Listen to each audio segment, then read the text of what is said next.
All right, boys and girls, welcome back to Sam's Army, episode 2.231. We got a lot to talk about this week. We're going to start out with the headlines. We'll be talking U.S. men's national team, Nagelsmann, and Kroenke versus FIFA. Weekly What If is Norway and Haaland related. Premier League, we got to talk a little bit about the North London Daerby, of course. Sheffield United's shellacking, and then, of course, Liverpool and Tottenham coming up this weekend. So we'll take a look at that. We got a good panel for this discussion, by the way. We'll get to that in a minute. Around the world, we got MLS Hit-It-N-Quit-It Minute. If the Minuteman is ready, willing, and able, which I think he was born that way. U.S. Open Cup finals preview, and then we'll maybe take offer some thoughts on the Champions League match day #1, and finally stoppage time with Ivan Toney's best bets and everyone's favorite segment go is. Now it is time to welcome in this week's very distinguished panel of beauties. First up, we have the lovely coiffed Tyler Terrens, who I think I'll speak for the group here and say that your presence and capacity to lose your shit at the drop of a hat has been sorely missed. It's great to have you back. What have you been up to? Losing my shit elsewhere, just not here. Fair enough. Have you been traveling a lot for work, or you just been lazing around the New Jersey area, I guess is where you're at right now? Well, a combination of the two. I had two NYCFC games in rapid succession, as well as a wedding up in Saratoga Springs. So I've just been living every commentator's dream, calling soccer games out in the middle of an outfield at a baseball stadium, whether it be Yankee Stadium or Citi Field, depending on the night, and not looking at the game, looking at the monitor because the game's going on 400 feet away. So that's what I've been doing. Fair enough. It sounds like you've had quite a time. Next up, we got resident Tweedle for the week, Tommy McGunner, who had a real emotional roller coaster last week. He checked off another box on his bucket list by co-interviewing another former teammate with me, Milan Ilaski, for last week's podcast. So you guys should go check that out. And then, so that was the high, and then the low was watching, Tottenham manhandle Arsenal at home on the weekend, which is tough. And then, of course, the other blow to the old, I don't know, it's not your ego, but it's sort of the sports fan in you was Notre Dame. So the question for you for this week is about that Notre Dame game. So what are your thoughts on Notre Dame's title chances? I'm still an optimist, so I still think they have a chance just based off who they play for the rest of the year. I mean, they have to beat USC, maybe by a lot. They definitely have to beat Clemson by a lot, beat Duke by a lot. But yeah, it took a massive blow, and that was devastating because it's like one of those few years where you're like, okay, they're actually good this year. And yeah, we had just come back from our game, and I only got to see one play, and ran into the lobby just to watch that one play, and it was the last play of the game. And then everyone around me at the hotel bar were all rooting for Ohio State, so it was just oof. I wanted to. So what you're saying is I wanted to throw some chairs, throw some bags. I wanted to do something. You didn't even get to see your team play with 11 guys on the field. You only got to see them play a man down for one play. No. Yeah. And then and then we were flying, so I only saw the second half of the North London Daerby, and so it didn't even really get to see Arsenal play well at all either. So it's like I had an O for weekend with sports. Yeah. Quite a weekend. Yeah. I was out in Oregon, actually, not to humble brag, because I'm not a real big golf guy, but I went with some friends. I was invited to go with them on Abandoned Dunes, which apparently is like a really, really nice course. And yeah, I can confirm that is a really, really nice place. Probably wasted on me, given my, golf skills and everything, but it was a lot of fun. Point being, they were all Notre Dame fans. So we watched that game and then, basically talked about it for the rest of the trip. So I've heard, all the thoughts on Notre Dame and Ohio State moving forward. But apologies on the Notre Dame, not so much Arsenal. We'll get to that in a minute. Let's go to headlines. So we will start with the pretty quick and dirty headline of Gregg and Gio. They have talked. Yay. According to Matt Crocker, and Gio will be called into the next U.S. men's national team camp. if he's healthy, which if that is news to anybody, then you are a dum-dum. I don't know.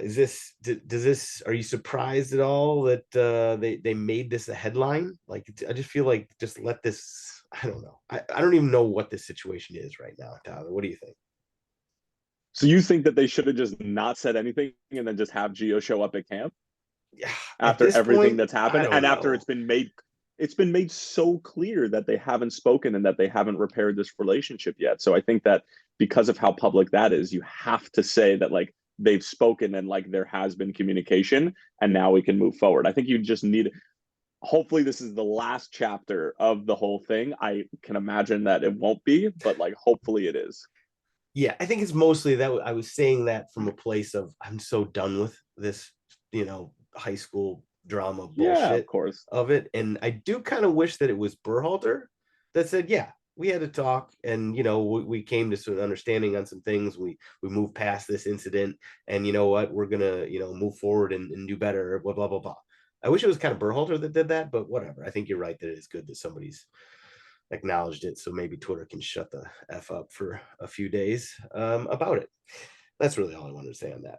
So Julian Nagelsmann, the recently fired Bayern Munich coach, has been named the national team manager for Germany.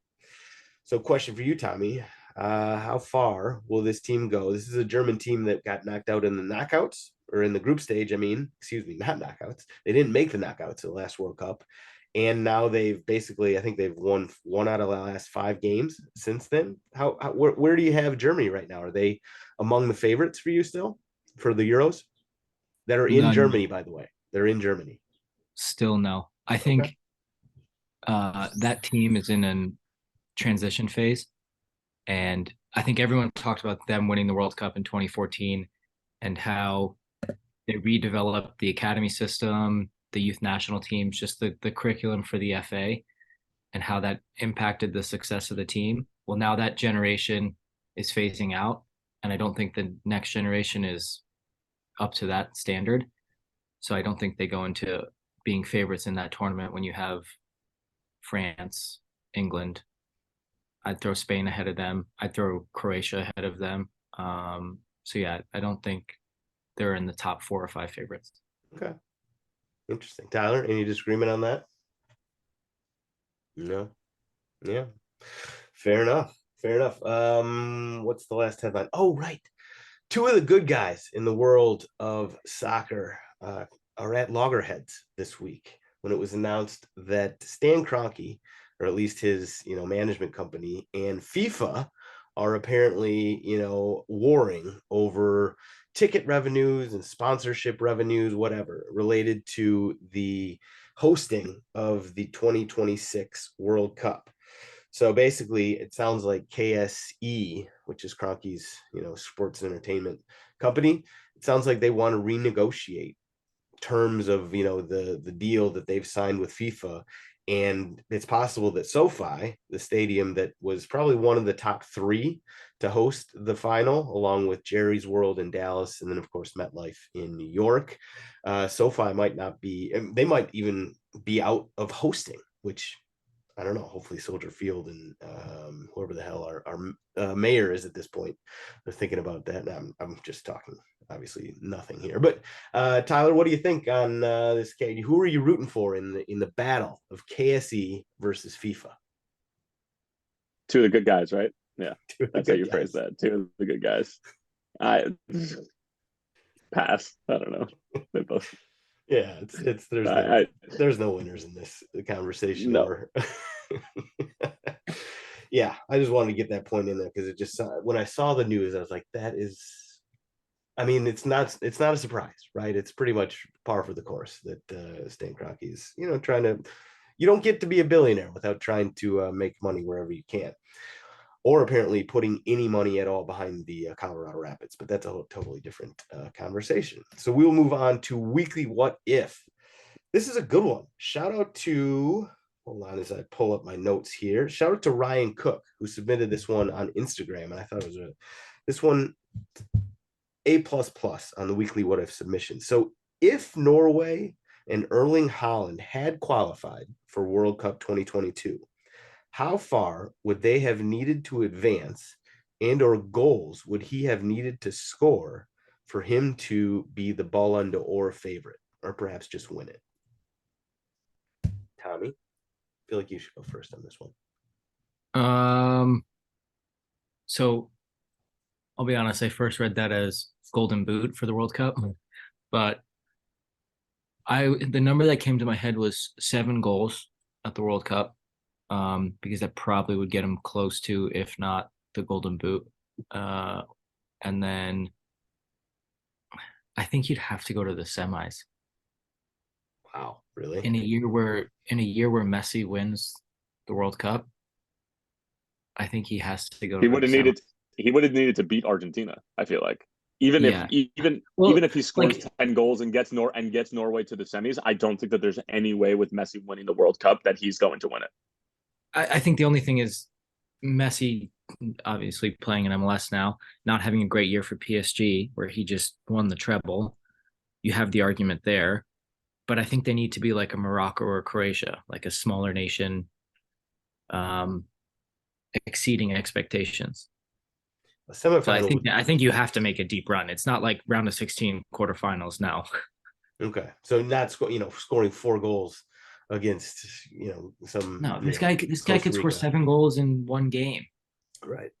We've seen that for them. So it's like he could score like 4 goals in a game. He could have scored 4 or 5 against Canada if they were like matched up with Canada or something like that. Love it. Who did they lose to in qualification? Like, let's just take their route.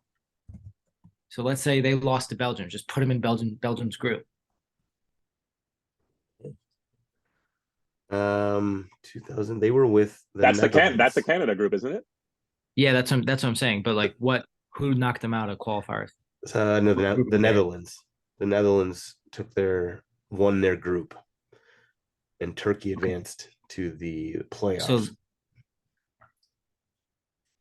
And Turkey lost, right? Turkey didn't make it. So it's the Netherlands. Yeah. Who is Netherlands group? I mean, like, we know they do play the US. Eventually. They were in their group. So they were in Group A with Ecuador, Senegal, and Qatar. Oh yeah. I think they make it out of that group and lose to the US. Lose to the US. They could beat the US. Don't you dare say it. Then they'd play Argentina. Oh, well, thank God that didn't happen, because I don't know, that Netherlands Argentina game will go down in history as one of the all-time great games. So I'm glad we weren't. Oh, they played Portugal, Turkey in that knockout.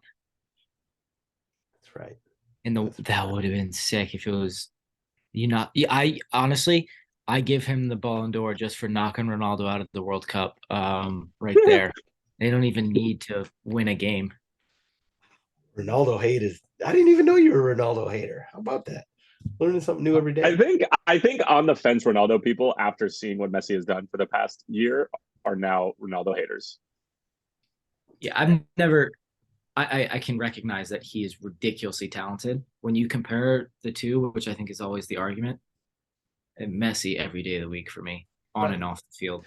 Right. And you know what I think Ronaldo actually gets dinged for in public perception is all those wacko Twitter, psychos that are under any post about Messi or Ronaldo, just like, spamming the thread with, those, I don't know, copy pasta responses. I think that actually hurts Ronaldo. Oh, it wasn't his behavior at Manchester United that didn't hurt him?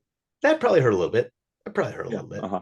I honestly think it's the spam bots. I'm sure they're actually, most of them are real people, spam weirdos on Twitter and Instagram that are actually more harmful. But yeah, I think you're right.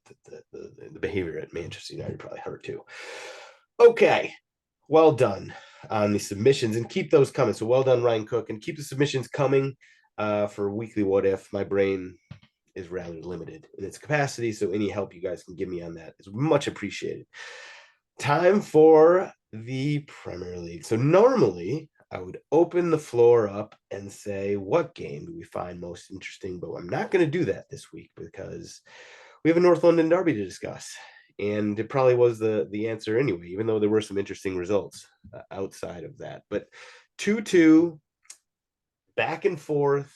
I think everybody would agree that Spurs acquitted themselves well. Arsenal, I don't know. Let's throw it to the Tweedle. What are your thoughts on Arsenal's performance and the result? So my dad was at the game.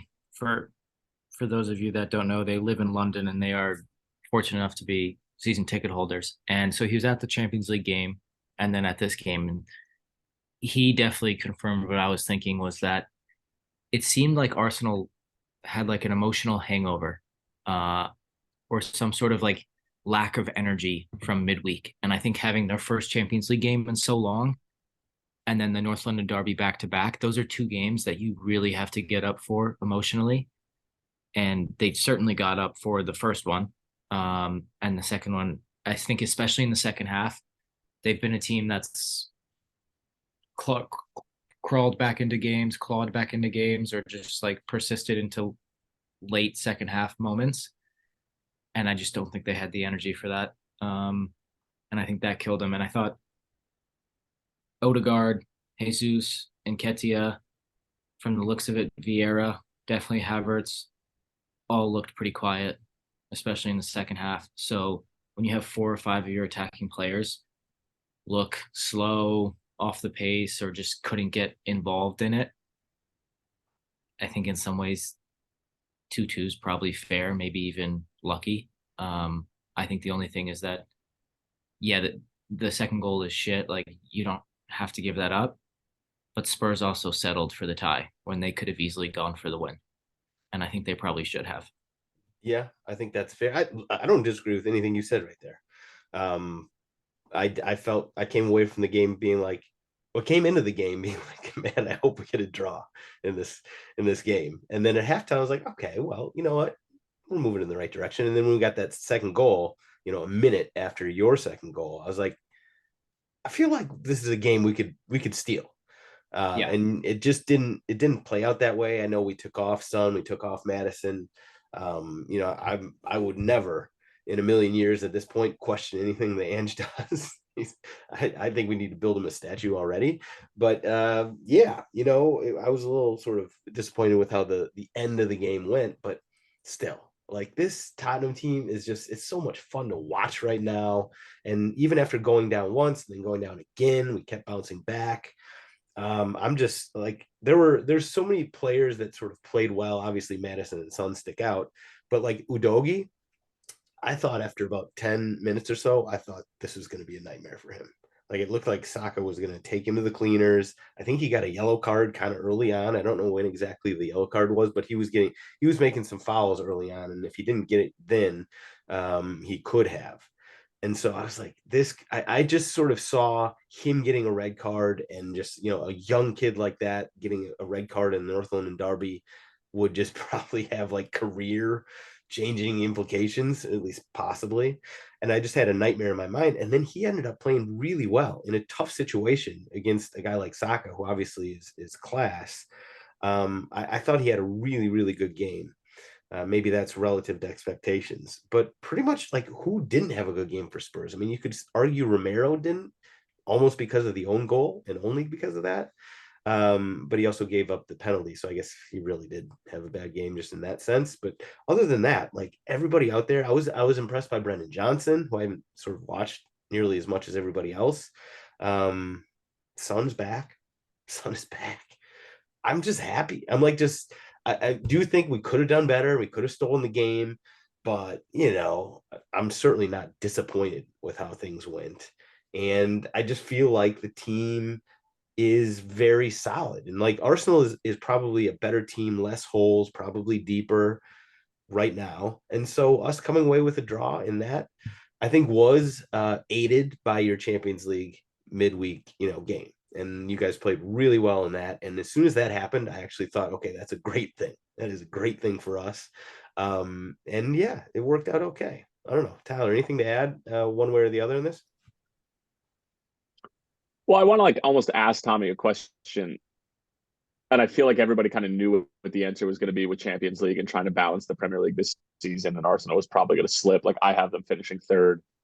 Um, Given the fact that that game was at home, both games were at home. Is it still an acceptable excuse? Yeah, I do. I think Like just needed to get the first one out of the way. like the first midweek First weekend. Champions League, first champion. Yeah. Yeah, no, yeah, I think it just I don't think it mattered if it was home or away. Um, I just think the like in travel in Europe, like those guys play at 8 p.m. at night, and it's close enough where they fly back the night of the game, and they're Yeah. either way they're still getting back to their room or in bed at like and falling asleep at like 2:30, 3 a.m. And then you still have that quick turnaround. So I think I think it certainly helps being at home for both compared to if you were away for both. I think they probably would have lost one of those if they were both away. Um, but yeah, I don't think it really matters if it's home or away in that one. Okay. I mean, I didn't see the game, but I caught some highlights and some goals and stuff like that. But I think that this is just another reminder that this Arsenal team has been way ahead of schedule, and now balancing Champions League, you're going to start to get some very real reminders that this group is still young and still inexperienced when it comes to balancing these two And competitions. I don't think they're deep enough to go deep in both tournaments right now. No. Whether it's experience or just number of players, and they've had injuries too. Like they've hit a bit of an early season bug. So questions on a couple of the controversial calls. I thought that the penalty was just like, I was surprised there was even any controversy about that. I thought it was like just a nailed on penalty. What about the, I think it was Nketiah, came in really late and really aggressively on the keeper. I thought that should have been a red card. What did you think? He could have broke his leg, that's for sure. Yeah, exactly. Like it in the moment, it didn't. It looked like he was kind of play acting the goalie, and then when you see the slow mo, you're like, oh shit, that was actually his foot was planted. Pretty bad. Like his foot was planted, and if his knee went like maybe a little bit higher on his leg, that leg would have just snapped. That could have been a leg breaker for sure. I think. And Nketiah always presses the goalie like that, so I saw it coming from like 40 yards away.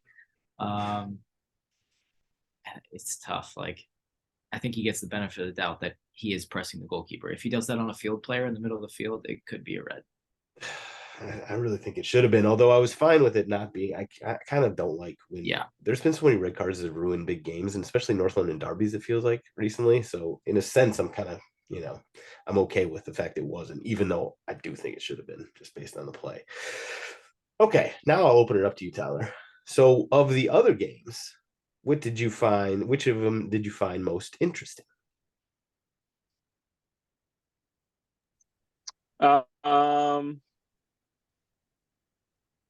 Should I honor Mikey right now and just go with something ridiculous? I'll tell you what, I just continue to find so much joy in Chelsea struggling. Like really, truly, and sincerely. It's so much fun. It's almost to the point that I feel bad for them now. I don't know. I'm not there yet. I don't know if I ever will get there, honestly, because it was fun with United for a little while and then it wasn't. And I want United to be good. With Chelsea, though, and being at home against Villa, like it's just too fucking good watching them not score and just be such a painfully pedestrian team. Everton on the road against Brentford 3-1, I feel like is a pretty big result and pretty interesting result. And they might be out of a relegation fight already in week 4.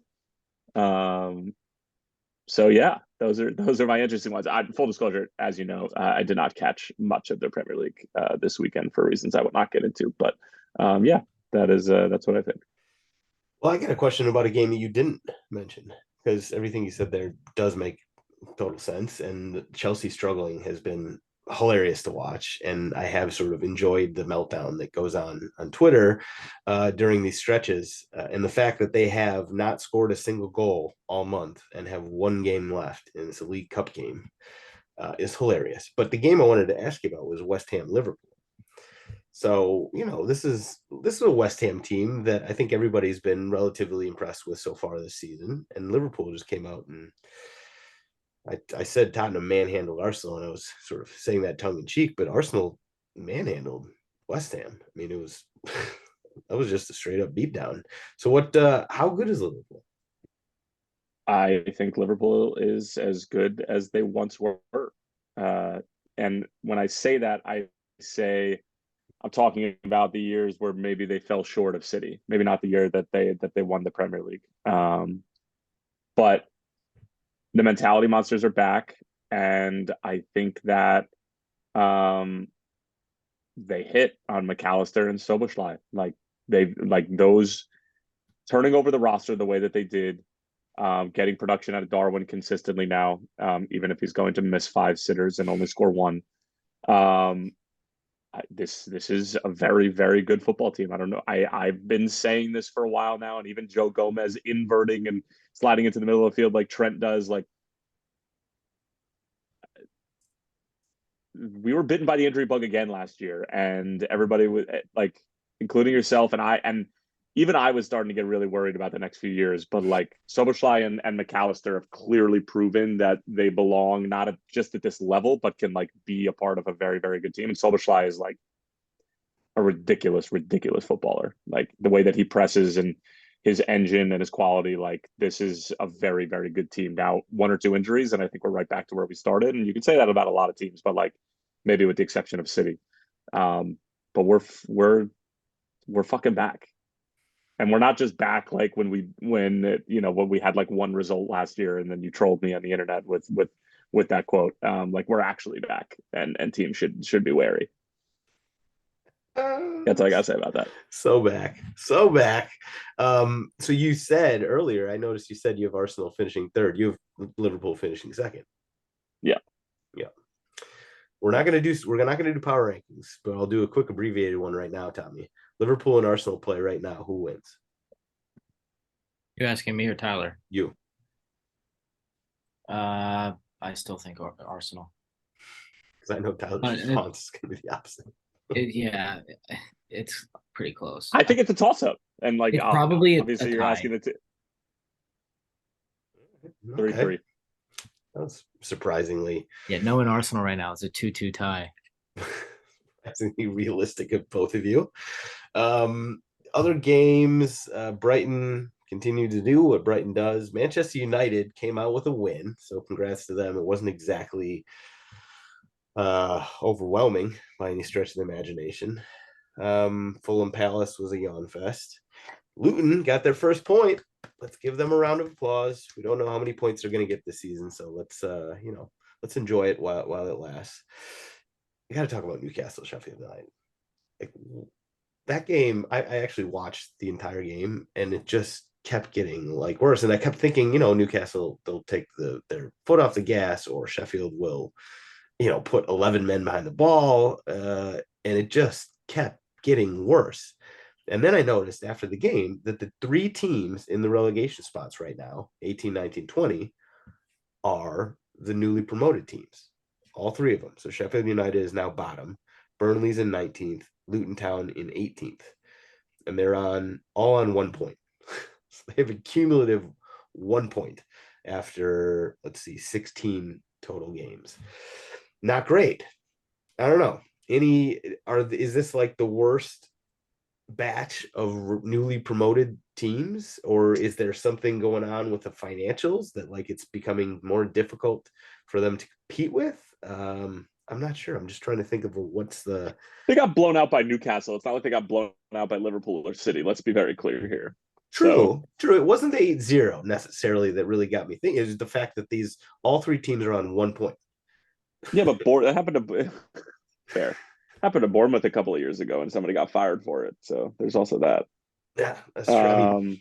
I think the most impressive part about the whole thing is that Newcastle had 8 different goal scorers. That's difficult to do. That is not easy. That is ridiculous. That's more impressive than scoring 8. I agree. That's what I'm saying. Yeah, they all suck. They all suck. Terrible. I don't know. Tommy, master of transfer market and world football. Yeah, fuck you. I had higher hopes for Burnley out of everyone. The other two, Me too. I said that so many times too after what, because I watched them a fair amount in the championship last year. I was like, this team they look like they're ready for a premiership right now. I think they do things I like the way Company approaches the game. I also think that they have an ownership and front office structure in play that's not just going to sabotage any progress to stay up in the Premier League for one season. So that surprised me. But there must be something financially speaking about these clubs that parachute back and forth, being in a better position to finally stay up than some of the teams that, go up, wait 5 or 6 years, and then come back up again. Maybe that's why. I think Burnley's probably the most recently relegated. So that's probably why. Well, it'll be worth watching as the season progresses, because right now it doesn't look good for any of the newly promoted teams. And like you said before, and like I said, and I've said many times, I really thought Burnley had a shot at, sort of whatever mid-table mediocrity. And maybe they will, maybe Company will figure it out, make adjustments. But right now, they don't look great. Okay, we're going to skip power rankings because Tyler Terrence is allergic to them. And instead, we will look forward to the weekend ahead, where we got some good games. Him and I obviously have our eye on one in particular, and that is the second place to be, according to Tyler Terrence, Liverpool. And they're visiting White Hart Lane, the new White Hart Lane, and Tottenham Hotspur. So, I don't know. I thought this Arsenal game was going to be when we learn sort of what Tottenham are all about, because I wasn't really sold on them coming into the Arsenal game. And I got to say, I'm more sold on Tottenham right now as being more than just fun and more than just moving in the right direction. It seems like we actually have sort of a decent team. But that being said, even if we're a new Tottenham and it's a totally different day and we're moving in the right direction, we always struggle with Liverpool. So what do you think? You guys gonna sort of wipe the floor with us and ruin all the good mojo we got going? I think we went 3 or 4-2. I agree with a lot goals. of goals. I agree with you there. A lot of goals. Yeah. Yeah, no, I don't think you guys are quite there yet. I think it's cute how excited you are. And it's like almost funny how you're just like surprised that like you guys struggle with Liverpool. I mean, it's a big 16 against a not a big 16. So like I don't understand why you think that you shouldn't struggle. There it is. There it is. Now I'm going to get defensive. Now I'm going to come out swinging on that. I agree with you in a sense. Like I don't know if we're quite there yet. And I will say you're not. Liverpool. I'll tell you, you're not. You guys are. You made some great points on you hit on your transfer moves. It was probably a year late to make sort of some of those moves in the changeover, but yeah, I mean, so was Salah and McAllister seem like exactly the type of players you need. Mo Salah is like, has he ever been playing better than he is right now? I mean, like he's playing. Well, he's been playing at a higher scoring clip, but from an assist standpoint and sort of like affecting play overall, I don't know if he's played better than he's playing right now. And I'm interested to see what Ange is going to do. If you guys are going to play like you typically have been playing, I think that this could be a long night for you guys. But like, I also don't think he's the type of manager who's going to he's not going to back down from this. But I think that you're going to see a mildly reserved version of what you have seen. Because if you're going to open it up and Liverpool is on their day and Darwin, taking his pills that morning, then like I think that it could be a disaster for you guys. It could be. I don't know if Ange has it in him to I don't water think he does. down. I don't think he does. Water down Ange ball. So I agree with you. I think it's going to be a great game for neutrals, and I don't really see Tottenham walking away with like a big win. I could see Liverpool walking away with a multi. How about this? First goal wins. Would I take that? Yeah, I'd take that over what I think we have a better chance to score first than we do to, finish the game with more I goals. agree. I agree. So, But like if we score first and you guys need to open up a little bit, then I think it's over. And yeah, that's we're fair. winning this game. There's no draw. There's no draw. We are winning this game. I could imagine Tottenham coming away from back-to-back games against Arsenal and Tottenham, Arsenal and Liverpool, with like both of them being like high-scoring draws. I can imagine this being 3-3. I can see that actually happening. Is your boy Udogie going to start again on that right-hand side? Because that's a tough task. I believe so. He's made me nervous in several games, and he really made me nervous when he got a 15th minute yellow card in that game against Arsenal. It looked like Saka was kind of taking him, just having his way. You guys with only him. used 3 substitutes. You guys only used 3 substitutes this weekend. Well, listen, we don't play midweek. Good for you guys. We don't play midweek, unlike some of you. I don't know what that means. It means we're extra rested. We're extra rested. Okay. Got it. I agree with you. A lot of goals in this game, and it should be a lot of fun. Saturday, sort of the premier time slot. I'm sure it'll be on NBC, so I think that's a great game for the masses to watch right before as an appetizer for college football. Any other game, Tommy? What game will you have your eye on? Can we get a neutral standpoint? Oh yeah. Let's see what Tommy thinks about that Arsenal or Liverpool Tottenham game. I know. I think you're both right. I think it's going to be some sort of goal fest. I don't think either team is built to be defensive. So I will say though, the guy Van de Ven, he's good. It's damn solid. Yeah, him and Romero together, like we have a great center back pairing right now, and they're still just how many? What are we 6 games in at this point? I think they could be a really good pairing. We've been sorely lacking in that department for years now, ever since Vertonghen and Alderweireld were I think maybe the best center back duo in the world, perhaps for a little while there. We have been bad at that position, and it's been awesome to see those two gel. It's been awesome. I just want to say that I just want to leave it there and like knock on wood and hope that nothing bad nothing bad happens. But yeah, I'm excited because we really need that. Our defense has felt just so, I don't know, out of sorts, haphazard, just whatever, drunk essentially without a solid center back pairing. So it's really nice to have that. Okay, what about other games? I mean, Aston Villa and Brighton is one that I just sort of. It popped up and was like, wow, that's a game I would want to watch. Unfortunately, it's the 6:30 a.m. Central time slot, so that sort of stinks. But if that game or any of the other ones stand out to you, Tommy? I just had one. Yeah, Fulham Chelsea. Just because I'm on the path of I want to see. That's on Monday. I want to see Chelsea lose again. So. Who doesn't want to see Chelsea lose again?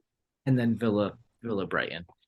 Can you put out that poll, Sam? Can you ask who Premier League fans enjoy watching the lose the most? That's a good. Yeah, I'll put that out. I only get 4 options though. I only get 4 options. I know. I don't think you need more than that because yeah, I like watching City lose, but that's just because I enjoy, I just want some variability within the league. But it doesn't bring me as much joy as Chelsea losing. It's pure, unbridled, unadulterated joy in terms of a team losing, and it's Chelsea by a mile for me. Well, especially now that they don't have the maybe outside of your rival. You need to say that it's outside of your biggest rival. So Arsenal fans can't say Tottenham can't say Arsenal fans. That makes sense. Well, then what are the 4 teams you'd put in there? Chelsea has to be one. City have to be Liverpool, one. City, United or Arsenal. Yeah, probably United. Probably United. I mean, I could leave I could have an other and then have a blank for people to put right in, but it doesn't work very well. So no, it doesn't work well. Chelsea, City, United, and Liverpool. Okay. Who do you think is going to win, by the way?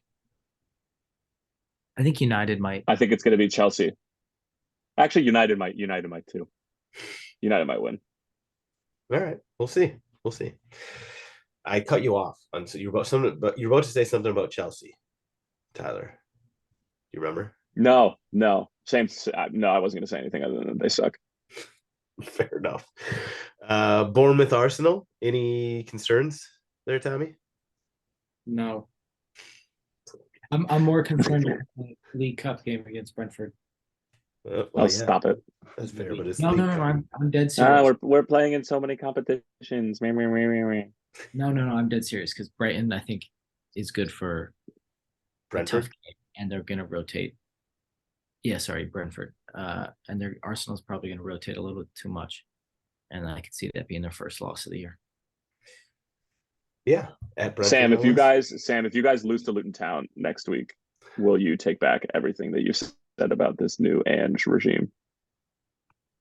Yeah. Okay. I still think he deserves a statue. I still think he deserves a statue, even if we lose that game. But my enthusiasm and optimism about the current state of the team back to ground zero will be not ground zero, but like it'll be back down quite a bit. I'll be kneecapped. I want to see it. I want to see it now. I'm still listen, the thing about this Ange ball and the team and everything, like there's still holes in the team. We're not like, we're not a title contender or anything like that. And there's going to be some slip ups along the way. I mean, if it's Luton, that would be a real sort of shocker. I would not like that. But whatever, there will be slip ups. Although I'll say this, if we beat Liverpool and then lose to Tottenham or lose to Luton, then I will not say that. I will not take it all back. Okay. Just put it out there. Okay. Round the world time. And everybody knows where we're going to start this. The Minuteman himself is back. It is. I've been waiting for the Hit-It-N-Quit-It Minute.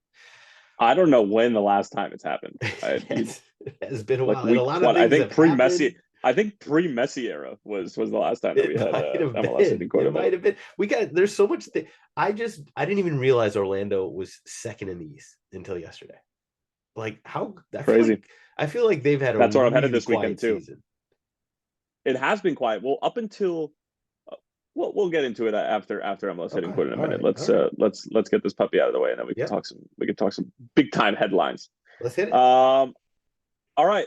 Let's start in the Northeast, and let's start in our nation's capital. DC United are playing host to Red Bulls, who are desperate for 3 points, and they got it, and 5 goals. Red Bulls have been one of the worst attacking teams in MLS, and they put up 5 against the DC United team, who is hovering right along the playoff line. Rematch of MLS Cup 2022, greatest final in North American history, finishes in a 0-0 draw, just like everybody predicted. 5 stripes of Atlanta United are fun once again. 4-1 winners over Club de Foot Montreal after Montreal reduced to 10 men. And Atlanta United have been flying as of late, coming off of a 5-goal performance against Inter Miami. FC Cincinnati, best team in the league. It's not really a question. Lucho Acosta scored one of the best goals of the season. If you haven't seen it yet, you're living under a rock. He basically picks the ball up 10 yards behind midfield, dribbles the entire team, and makes Andrew Privet from Penn State look like a cone. Not Privet's fault. Lucho Acosta is probably going to win MVP.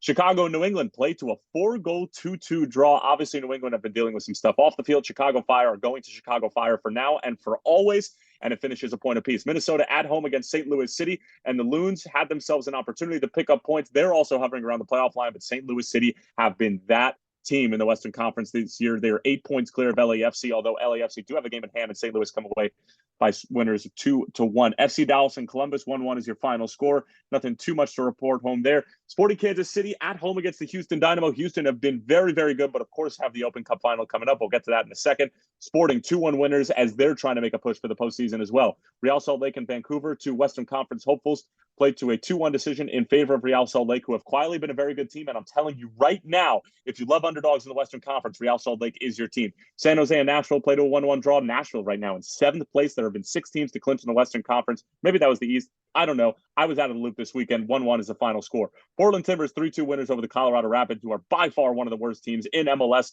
Between them and Toronto FC, I would love to see a 1-game relegation playoff between Colorado and Toronto, but we simply don't live in that era. NYCFC have now put up 2 wins in a row. They put up a couple of goals. They put up 5 goals after being one of the worst scoring teams for the past 5 weeks.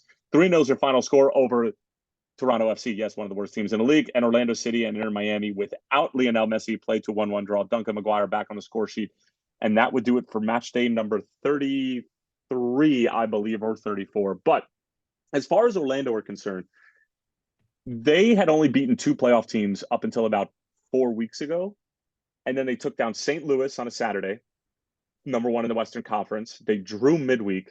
And then they took down FC Cincinnati on the road, number 1 in the East and Supporter Shield leaders. Since then, they have been world beaters. Now, they lost midweek on a baseball field to NYCFC, but like that was a throwaway game for them. They had already gotten what they needed to get done on the road. But Oscar Parejas, probably one of the best in-game managers in MLS right now, makes great changes. They have really good young South American talent, and they got rid of their $2 million DP striker and replaced him with Mac Herman Trophy winner and Duncan Maguire. And like, it's just working. So very interesting collection of talent in Orlando City. It's very heavy Uruguayan, which you can come to expect from Luis Muzzi at this point. But they sort of changed their mentality in terms of like big name stars. Okay, let's go with young South American talent and let's have this be a breeding ground. But they're a very interesting team. I still think they can get bounced in the first round with this new format with the 3-game series, but they're good. They are a very good team. Well, speaking of that, so I believe Cincinnati can perhaps clinch the Supporter Shield this coming weekend. So their prize potentially would be to face Inter Miami. Throw it. Lose every game. Lose every game. So it's just a real interesting footnote for I'm sure Cincinnati fans aren't exactly loving that potential, but they've had an incredible season. So shout out to them. Okay, quickly, US Open Cup final. This, I believe it's Wednesday. Miami at Houston. So Messi was rested this past weekend, likely in sort of preparation for that game. Anybody here, Tyler or Tommy, got the balls to pick Houston in this game? I'll take him. You're taking Houston? I'll take him. Why not? I've seen them like 3 or 4 times this year already. Now, I'm not saying they're better than Miami. Okay. With nine Alba, times out of 10. Messi. 9 times out of 10. Going to win. But I think on Wednesday night, the Houston Dynamo are the best soccer team in America.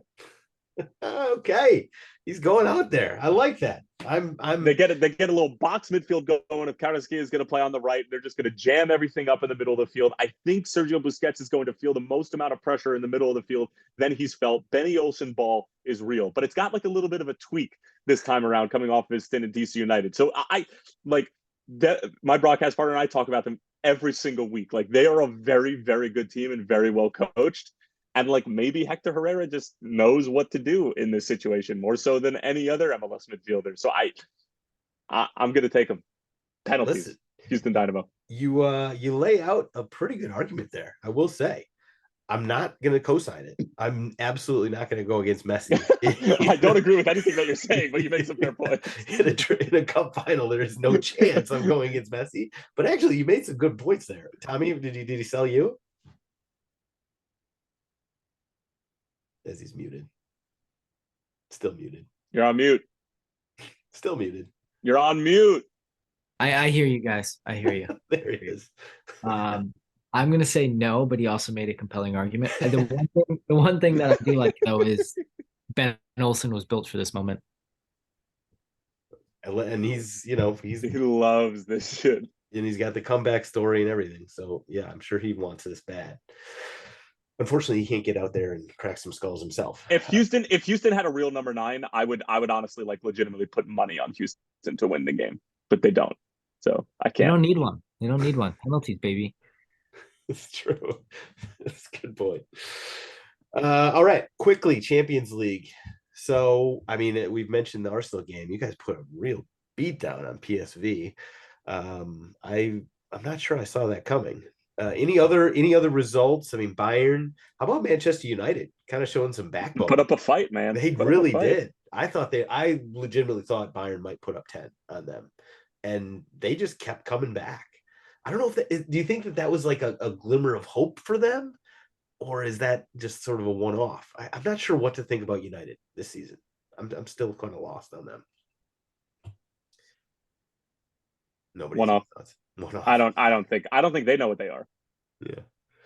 And there's so much turmoil and ins and outs, and now Sancho's gone, and now it's a bad result for Inter Milan on the road against Real Sociedad to open up things. Yeah, that's a tough start for them. I was thinking of the other ones that stood out.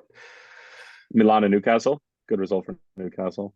We actually, Dalton and I both said that was going to be 0-0 last week, so we were right on the money. Did you put money on that or what? I did, because I only bet overs. So you weren't right on the money, is what you're saying. I wasn't, but I said it. Damn it, I did say. I was watching football with a guy the other day who literally bet the under on every single game, and I was just like, "You hate fun. You legitimately hate having fun. What kind of life is that? Why would that be fun to root for?" That's what I'm saying. Probably made money, to be honest, because I think that he did. The bookies know that we're dumbasses. They know that. Yeah. It still stinks. Still no way to go through life. We'll leave it at that. Yeah, we'll leave it at that for this as well. We'll go on to stoppage time. Put a bow on this episode so Tommy can go coach some little kids and meld their minds into the next generation of soccer stars. So quickly, oh, by the way, FPL update. I meant to do that during the previous segment. Mitch is in 15th place out of however many hundreds of people. I have no idea where I am. I know. Yeah, but he said it feels lonely at the top in the group text. Like, you can't say that if you're in 15th. Like, if you were in first place, maybe. But like, dude, you're in 15th. I have genuinely been in first place in that league, and that's when I said it, not 15. Yeah, that's garbage on Mitchell's part. He says it's lonely at the top. I'm in 23rd. Oh, wow! I'm not that far off. Jesus, I'm in hundreds and hundreds of places. I don't even know where it is. I don't know. I don't even want to talk about it. And by the way, Mikey did call the draw. He wasn't doing his reverse jinx thing. Mikey called the draw in the Arsenal-Tottenham game. So well done, Mikey. Okay, so we'll start out with Ivan Toney's best bets. Who wants to go first? Tyler, you got some sort of Houston Dynamo penalties. Winning on penalties? Winning on penalties. There we go. Houston Dynamo to win the cup. That will be. I mean, if they win it on penalties, I don't know what the odds are. Well, let's parlay it. Let's parlay it with something. I mean, if we're going to do this, we're going to do it right. And then I want to parlay it with NYCFC beating Inter Miami at home that weekend. Wow, you are you're just anti-Miami these days? You're just a hater? I'm not anti-Miami, but like, I just think that this is a tough week. And I'm pro Ben Olsen and Houston Dynamo, and NYC have like found a little bit of form over the past couple of games. Okay. And I think that this is a difficult week. That's all I got to say. Fair enough. I don't know what the odds are on that. But... I know I'm going to try and figure out what the odds are. So the U.S. Open Cup, I'm going to try and figure it out specifically if they win on penalties, which would be. It's going to take me a minute. Tommy, what do you got? Yeah, Tommy, you go. Monaco, Marseille, Monaco win and over. Monaco, Marseille. Monaco win and over? Mm-hmm. Yeah. Monaco is. How come Tommy never gives us his insight into USL? He never makes a comment on USL games. It's probably worried about the regulators. Nobody's saying that he has to. Nobody's saying he has to place the bet. It's his best bet. Like, give me a little. I will say. Give me a little Pete Rose action here. I was very close when you were thinking of a parlay to giving you something, but in USL. But I'm not. No, give it to me. Come on, one time. Just tickle my nipples. No. Here's the thing: if Pete Rose never bet against the Reds, then I think whatever he did was totally kosher. If you're betting on your team every single week and you're that confident that your boys are going to win, and you want to wager your hard-earned money on the team that you're playing for, I don't think there's anything wrong with that. Let's just say that in order for FC Tulsa to get into the playoffs, there's a said team that plays midweek on Wednesday that I would very much like to see lose, and that's it. I was actually going to ask you about FC Tulsa's playoff chances, but I decided to go with the Notre Dame question instead there. Thank you. Thank you. All right, can we just be men here? Is it Hartford or is it Tampa? It's neither. Is there another Detroit's the team right above us in playoffs? Got it. Understood. Okay, so it's Colorado. Yes, I would love to see Colorado win. Understood. Fair enough. He's betting with his heart on that one. Or not betting. Yes. He's just sort of picking with his heart. He would never bet on that. Okay, I'll go No. quickly on my best bets. And so last week I said I was going to give only a couple, and then I ended up giving five. And it ended up for the second week in a row, I won three and lost two. So that's not a bad result. So I'm gonna keep it going. I'm gonna crystallize the structure here. I'm gonna give you a over bet for Wednesday, Thursday, Friday, Saturday, Sunday, one per day. My best over bet of the day, and hopefully we win more than three out of five this time. So we're gonna start with Wednesday, the Eredivisie PSV hosting Go Ahead Eagles. Go Ahead Eagles have been a lot of goals in their games. PSV, other than that Arsenal game, which I guess you could say is an over better, would love that. They've been scoring a ton of goals. Now, Thursday, Norwegian Cup semifinal. Valerenga hosting Bodo/Glimt. I never know how to say that name, but whatever. Friday, Mexican Apertura. We got San Luis hosting Cruz Azul. Saturday, Tottenham and Liverpool. That's just a given. And then of course Sunday, but now we're getting real deep. We're getting in the weeds on Sunday. We're going down to Costa Rica, where Municipal Liberia hosts Alajuelense. Everybody remembers Alajuelense from the CONCACAF Champions League. They score a ton of goals, and there will be a bunch of goals in that game. So there you go. Wednesday, Thursday, Friday, Saturday, Sunday. 5 over bets, one a day. Let's go get rich. Now, finally, it is time for goers. I'm going first. Yeah, we got to let you go first. You got to do some coaching. So mine is Ange Postecoglou for the first 6 weeks of his time at Spurs, saying that he's never going to change. This is the way he plays. This is the way he does things. And I absolutely love that. But then the man shows up in a black suit instead of his tracksuit for the North London Daerby. So that is why he is my Goa. So he's respecting the rivalry, essentially? No, he's being a jackass for saying I'm never going to change. And then agreed. He's probably going to go into a shell and changes park his the bus attire against Liverpool for the biggest game that he's been on, when he's worn a tracksuit for every single game. So it worked. The man makes good decisions. Whatever he decides, that's great. Okay, thank you, Tommy. Go, meld some minds. I will. Tyler, who you got for your go?